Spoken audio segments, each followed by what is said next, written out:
Okay, so let's jump right in.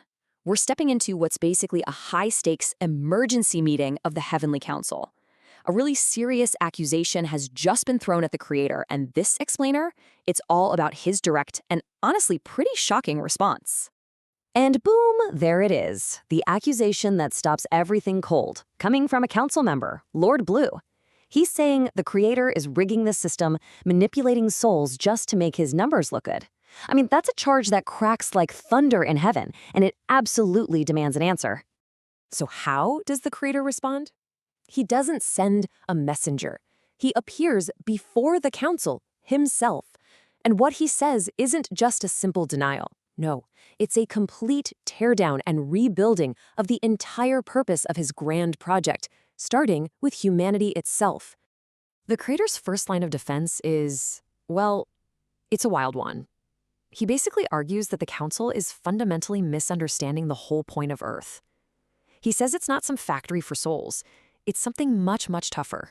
So right off the bat, he makes a crucial point. Heaven isn't short-staffed. It's already packed with billions of obedient, serving angels.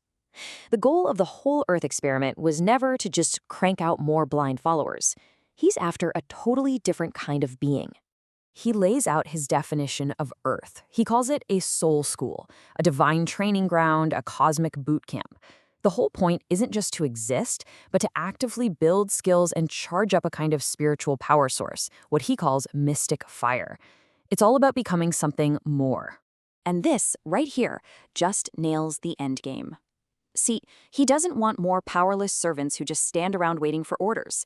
He wants competent coworkers, beings who can actually take the initiative and help him continue the work of creation.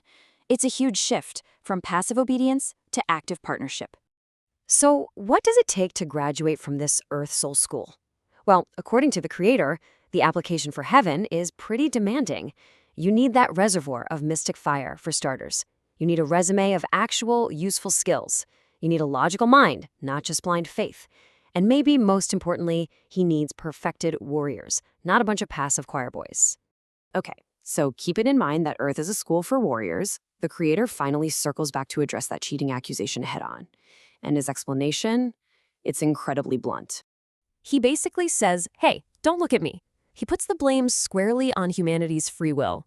He argues that choices like abortion and people living unhealthy lives, those are what create non-viable pregnancies.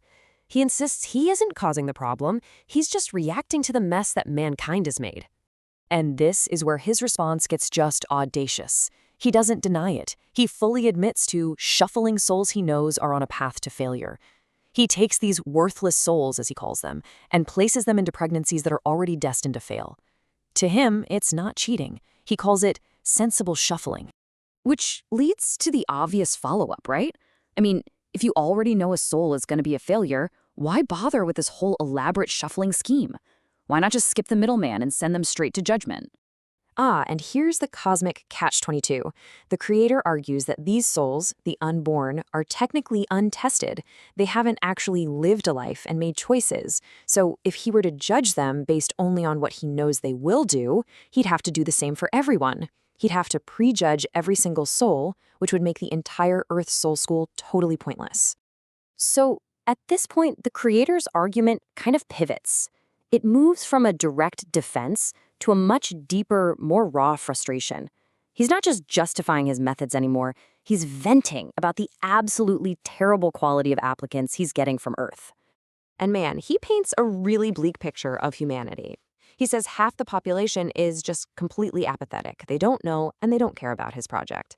And the other half, he calls them socialist bystanders, basically people just passively waiting for him to do everything for them. This really gets to the core of his anger. From his perspective, souls are showing up to heaven's gates expecting what he calls socialist free ride. They just want a perfect paradise to magically appear, without them having to contribute anything. They want an eternal vacation, not a real, meaningful job. You can see the disconnect is just massive.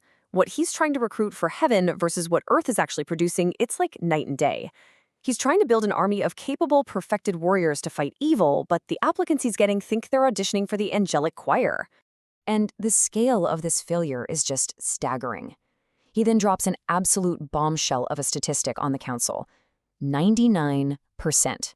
99% of his original souls are, in his eyes, total failures. Only 1% are actually living up to their potential. So with a 99% failure rate, you can imagine how he feels. This leads to the most dramatic part of his full testimony. He's not just frustrated anymore, he's exhausted. And he reveals that he's been seriously tempted to just scrap the entire human project. When the council brings up the idea of just shutting down Earth, his response is filled with this deep, cosmic weariness. You can just feel it. The constant pressure to create new souls for a failing project is just draining him. And the thought of it all ending is, in his own words, tempting. And get this, he's not just daydreaming. He's actually thought through a 3-step plan to start fresh. He calls it a complete jubilee. Step 1, a universal pardon. Forgive every soul ever made. Step 2, a total memory wipe for everyone. And step 3, he would remake every single soul into a perfect robotic servant, completely removing free will and just forcing them to be what he wants. He even has a retirement plan. And his ideal scenario? He'd keep the planet Earth, but get rid of the people. He actually imagines himself retiring to a peaceful, empty Earth, just enjoying its beauty with his angels, finally free from the constant disappointment of humanity. And that's where he leaves it. After defending himself, after venting all his frustrations, after admitting he's tempted to quit, the creator turns it around and poses this very question to the council. He leaves them and he leaves us to think about the consequences. What happens to a universe when he finally just walks away? It's a truly wild thought to end on.